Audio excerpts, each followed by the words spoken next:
Hello everyone. आज के video में हम लोग देखने वाले हैं क्लास 9th के इकोनॉमिक्स की बुक, जिस बुक का नाम है हमारी अर्थव्यवस्था। इस बुक का फर्स्ट चैप्टर जो कि है बिहार के एक गांव की कहानी, इस चैप्टर को आज के वीडियो में हम लोग डिस्कस करेंगे।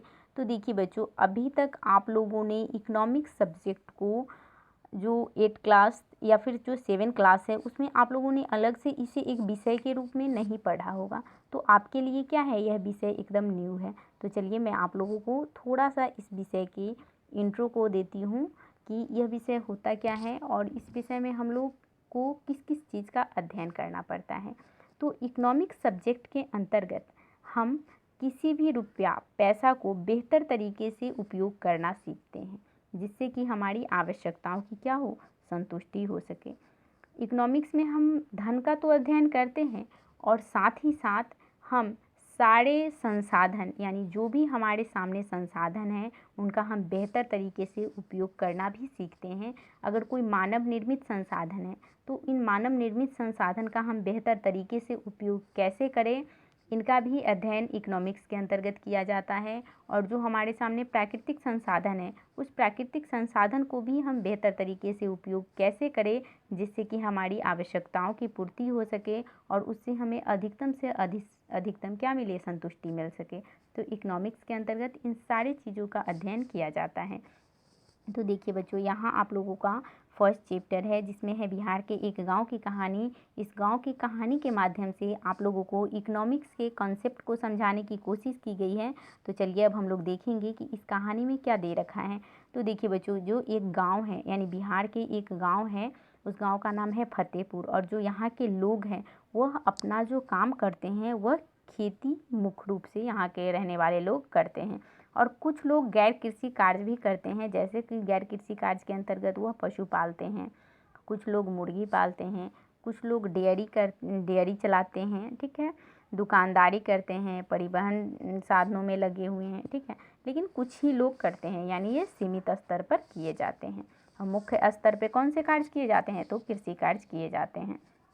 अब इन उत्पादन क्रियाओं के लिए विभिन्न प्रकार के संसाधनों की आवश्यकता पड़ती है, जिनमें से मुख्य रूप से प्राकृतिक संसाधन और मानव निर्मित संसाधन, मानव प्रयास, मुद्रा आदि।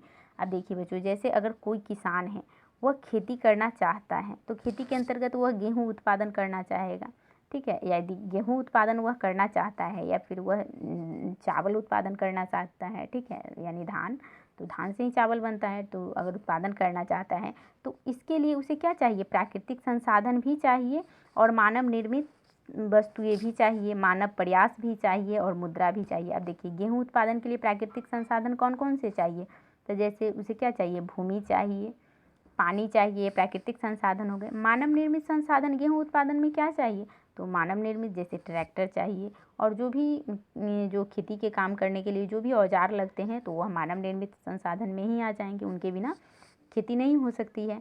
उसके बाद किसी भी व्यक्ति का प्रयास भी होना चाहिए, यानी कोई एक ऐसा भी व्यक्ति होना चाहिए जो कि यह प्रयास करे कि हमें इस चीज़ का उत्पादन करना है। और इन तीनों चीज़ों के हो जाने के बाद भी हमें एक संसाधन चाहिए, वह क्या है, मुद्रा, यानी पैसा चाहिए। उसके लिए पैसा भी होना चाहिए, तभी हम लोग किसी भी चीज़ का क्या कर सकते हैं, उत्पादन कर सकते हैं। यानी जब हम लोगों के पास प्राकृतिक संसाधन होगा, मानव निर्मित संसाधन होगा, मानव प्रयास होगा और पैसा होगा यानी मुद्रा होगी, तभी हम लोग किसी भी चीज़ का क्या करेंगे, उत्पादन करेंगे, यानी प्रोडक्शन करेंगे। अब है कि फतेहपुर गांव की प्रारंभिक कहानी से स्पष्ट होगा कि गांव में इच्छित वस्तुओं और सेवाओं को उत्पादित करने के लिए विभिन्न प्रकार के संसाधनों को हम किस प्रकार से समायोजित कर सकते हैं। अब चलिए आगे हम देखते हैं। तो देखिए बच्चों, अब यह गांव के बारे में दे रखा है कि फतेहपुर गांव जो है एक बहुत विकसित गांव है, जहां जो गांव जो है वह एक राजधानी से जुड़ा हुआ है और इसके जो पूरब में स्थित है वहाँ एक अच्छी सड़क है। यहाँ के लोग हर तरह की सुख सुविधाओं से संपन्न है और यहाँ के लोग जो हैं वह कृषि कार्य करते हैं और गैर कृषि कार्य में भी कुछ लोग लगे हुए हैं। और यहाँ रहने वाले जो गाँव के लोग हैं वह पक्के मकान में भी कुछ लोग रहते हैं और कुछ के कच्चे मकान भी हैं। पक्के मकान में जैसे ईंट सीमेंट के बने होते हैं और कच्चे मकान जैसे घास फूस के पहले के ज़माने में बने होते थे। और अभी भी ऐसा नहीं है, गांव में कुछ मकान तो कच्चे भी मिल जाएंगे। तो दोनों तरह के यहाँ के गांव के लोग जो हैं वह दोनों तरह के मकान में रहते हैं। और गांव में क्या है कि गांव में जो गरीब परिवार हैं वहाँ सरकार के द्वारा इंदिरा आवास योजना के तहत गरीब परिवारों को पक्के मकान की क्या की गई है, गरीब परिवारों के लिए पक्के मकान की क्या की गई है, व्यवस्था की गई है। किस योजना के तहत? इंदिरा आवास योजना के तहत। और राजधानी पटना के नज़दीक होने के कारण घरों में क्या रहती है, पर्याप्त मात्रा में क्या रहती है, बिजली भी उपलब्ध रहती है। हाल ही के वर्षों में सरकार द्वारा बिजली उत्पादन एवं रखरखाव के लिए गांव में ही क्या की है, पावर ग्रिड की स्थापना की गई है। आप लोग जानते होंगे कि पावर ग्रिड से के द्वारा ही बिजली का उत्पादन किया जाता है। खेती में भी प्रायः सभी नलकूप बिजली से ही चलते हैं, यानी इस गांव के लोगों को जब कृषि कार्य में सिंचाई की आवश्यकता होती है तो जो नल या जो भी मोटर है, हैंडपंप, उनको वह बिजली से चलाते हैं। और इसका उपयोग विभिन्न प्रकार के छोटे कार्यों के लिए भी किया जाता है। और इस गांव में यानी फतेहपुर जो गांव है वहाँ पे प्राथमिक स्कूल भी है, माध्यमिक स्कूल है और हाई स्कूल भी है। तो यह एक कह सकते हैं कि एक अच्छा गाँव है और विकसित गाँव है यह। ठीक है, इस गांव में सभी तरह की सुविधाएं हैं, डाकघर की सुविधा है, महिलाओं के लिए संगोष्ठी का अवसर किया जाता है। ठीक है, और कला मंच है, सामुदायिक भवन है, सामुदायिक शौचालय भी है। ठीक है, प्रसिद्ध मंदिर है, आधुनिक आकर्षण का केंद्र उपलब्ध है इस गांव में।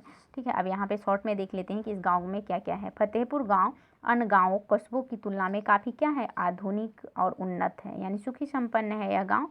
यहाँ सड़क, परिवहन साधनों, बिजली, सिंचाई, विद्यालयों, कॉलेज, स्वास्थ्य केंद्रों का पर्याप्त विकसित तंत्र भी है इस गांव में। ठीक है, अब देखिए बच्चों, यहाँ पे आप लोगों को यह बताने की कोशिश हुई है कि उत्पादन के द्वारा ही समाज में वस्तुओं एवं सेवाओं का सृजन किया जाता है। यानी जब हम लोग किसी भी वस्तु का निर्माण करते हैं, ठीक है, तो जब हम किसी भी वस्तु या सेवा का सृजन होता है तो ही उसे हम लोग क्या कहते हैं, उत्पादन कहते हैं, जो हमारी आवश्यकताओं को क्या करता है, संतुष्ट करता है।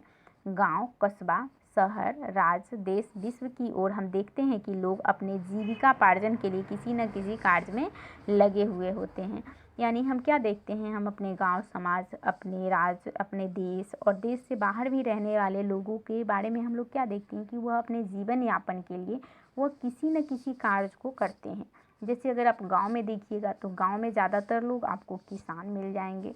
अगर हम शहरों की ओर देखें तो वहाँ ज़्यादातर लोग कल कारखानों में काम करते हैं और कोई लोग शिक्षण का कार्य करते हैं तो कोई डॉक्टर है। यानी सभी लोग अपने जीवन यापन के लिए कोई न कोई कार्यों में लगे हुए होते हैं। और फतेहपुर गांव हमें किसी भी गांव के विभिन्न प्रकार के उत्पादन संबंधी गतिविधियों के बारे में बताती है कि किस तरह से उस गांव के लोग अलग अलग तरह के कार्यों में लगे हुए हैं। बिहार के गांवों में खेती ही उत्पादन की प्रमुख गतिविधि है। अन्य उत्पादक गतिविधियों जिन्हें गैर कृषि क्रियाएं कहा गया है, जिसमें लघु विनिर्माण, परिवहन, पशुपालन, दुकानदारी, डेयरी आदि शामिल है। खेती में आई नई तकनीक एवं क्रांति के बाद भी गाँव के लोगों में आज भी कृषि के परंपरागत तरीके अधिक लोकप्रिय हैं। अब यहाँ कहा जा रहा है कि जो बिहार के गांव हैं वहाँ ज़्यादातर लोग का जो गतिविधि है, यानी ज़्यादातर लोग जो वहाँ काम करने वाले हैं वो ज़्यादातर किसान हैं। ठीक है, और कुछ लोग गैर कृषि कार्यों को भी करते हैं, जिनमें गैर कृषि कार्य में क्या क्या बताया गया है। तो गैर कृषि कार्य में लघु विनिर्माण यानी छोटे मोटे उद्योग धंधे, परिवहन, पशुपालन, दुकानदारी, ये सब भी करते हैं। ठीक है, और लेकिन जो फतेहपुर गांव है, इस गांव के लोग जो हैं वह कृषि के आज भी पुराने तरीकों को ही अपनाते हैं। अब देखिए बच्चों, यहाँ तक तो हो गया, आप लोगों को गांव से परिचय करवाया गया और बताया गया कि खेती करने के लिए हम लोग को किन किन संसाधनों की आवश्यकता पड़ती है। तो हम लोगों को प्राकृतिक संसाधन और मानव निर्मित संसाधन की आवश्यकता पड़ती है। और साथ ही आप लोगों को यह भी बताने की कोशिश की गई है कि जब हम उत्पादन किसी वस्तु का करना चाहते हैं तो इस कोई भी चीज़ का, वस्तु का या सेवा का उत्पादन करने के लिए हमें किन किन संसाधनों की आवश्यकता पड़ेगी। तो उसके लिए भी हमें प्राकृतिक और मानव निर्मित संसाधनों की आवश्यकता पड़ेगी। अब हम आगे देखेंगे कि आगे क्या है। तो यहाँ पर है आप लोग का उत्पादन, यानी उत्पादन किसे कहा गया है। तो उत्पादन को अर्थशास्त्र की भाषा में इस तरह से परिभाषित किया गया है कि उत्पादन का अर्थ उपयोगिता का सृजन करना है। दैट मीन्स कि जब हम किसी भी वस्तु या सेवा की आवश्यकता को महसूस करते हैं और हमें यह ज़रूरत महसूस होती है कि वह चीज़ हमारे लिए होना चाहिए, तो हम उस वस्तु का क्या करते हैं, निर्माण करते हैं।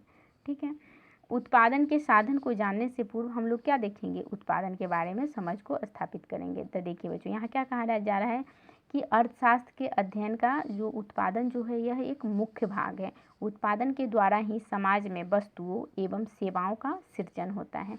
यानी किसी भी वस्तु या सेवा का निर्माण किस चीज़ से होता है, उत्पादन से ही होता है, जो हमारी आवश्यकताओं को क्या करती है, संतुष्ट करती है। परंतु यहाँ यह ध्यान रखना आवश्यक है कि उत्पादन का अर्थ किसी भौतिक वस्तु का निर्माण करना ही नहीं है, बल्कि मनुष्य अपने आर्थिक प्रयास से प्रकृति द्वारा उपलब्ध किए गए पदार्थों के रूप, स्थान, अधिकार में परिवर्तन लाकर उन्हें और अधिक उपयोगी बनाता है।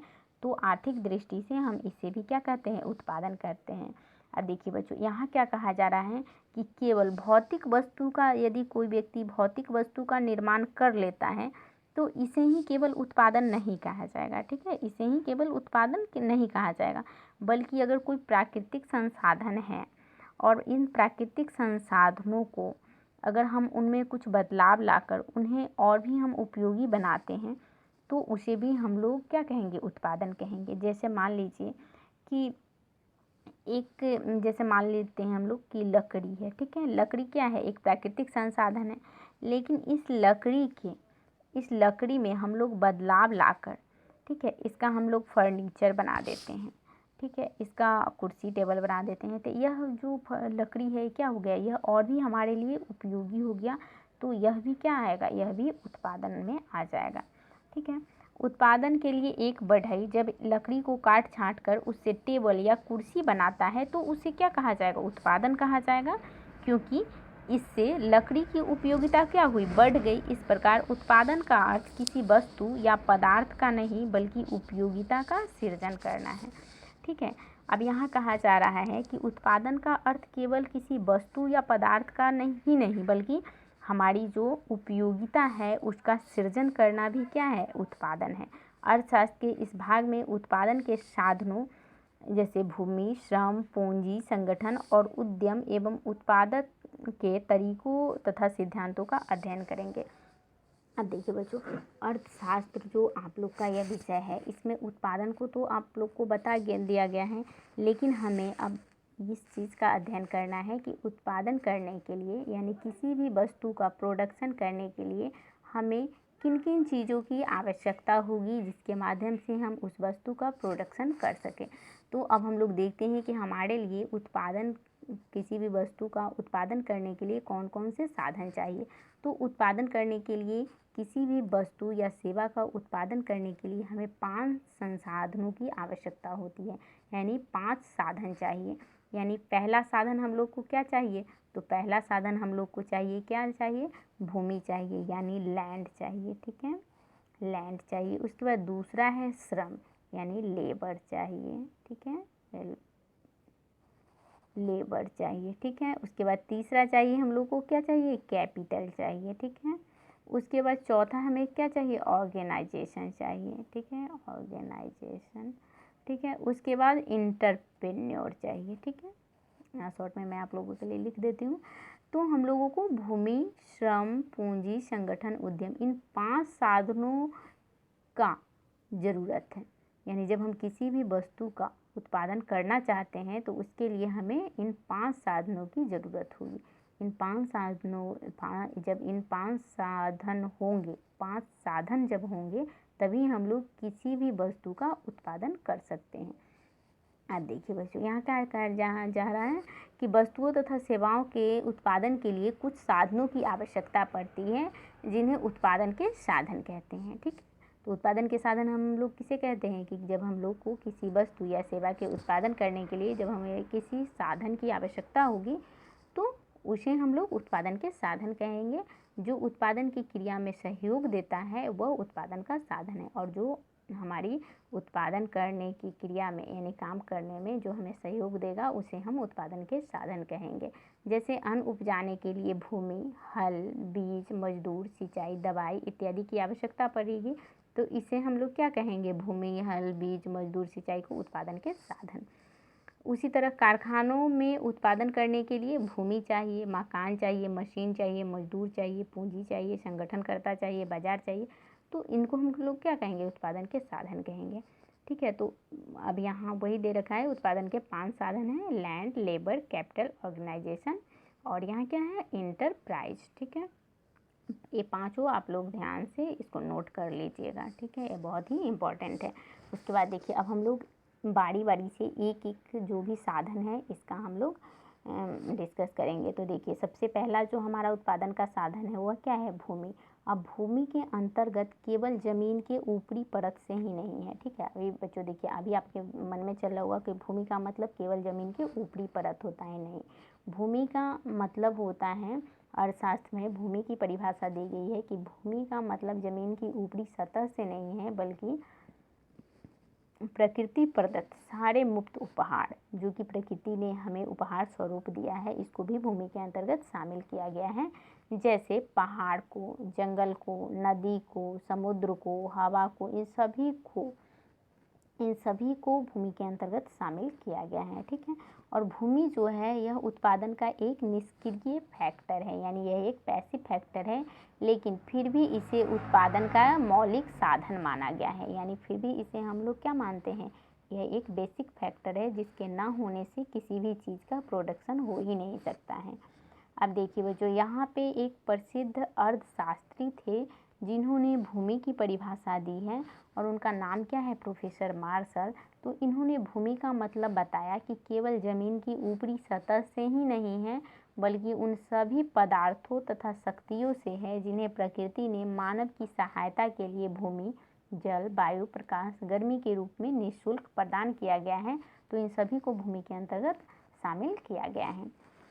नीचे है कि भूमि एक क्या है, प्राकृतिक संसाधन है जो कि हमें प्रकृति ने दी है, इसका सावधानी पूर्वक प्रयोग करने की ज़रूरत है। और भूमि जो है एक प्राकृतिक संसाधन है और इन प्राकृतिक संसाधनों को हम लोग सावधानी पूर्वक यूज करें। वैज्ञानिक रिपोर्टों से संकेत मिलता है कि खेती की आधुनिक विधियों ने प्राकृतिक संसाधन का अत्यधिक प्रयोग किया है। अब देखिए बच्चों, अभी आधुनिक समय में क्या हो रहा है कि लोग अपने खेतों में किसी भी फसल को उत्पादन करने के लिए बहुत तरह के रासायनिक चीज़ों का उपयोग करते हैं। मिट्टी में वह तरह तरह के रासायनिक पदार्थ को डालते हैं, जिससे इन प्राकृतिक संसाधनों का क्या हो रहा है, दोहन हो रहा है और मिट्टी की जो उपजाऊ क्षमता है वह कहीं ना कहीं कम हो रही है। ठीक है, तो हमें इन जो प्राकृतिक संसाधन है यानी भूमि जो है, इन्हें हमें संरक्षित करने की ज़रूरत है। अनेक क्षेत्रों में हरित क्रांति के कारण उर्वरकों के अधिक प्रयोग से मिट्टी की उर्वरता क्या हो गई है, कम हो गई है। यानी हरित क्रांति, अब देखिए बच्चों, यहाँ हरित क्रांति क्या है, तो हरित क्रांति या क्रांति का मतलब होता है अचानक से किसी चीज़ में परिवर्तन आ जाना। तो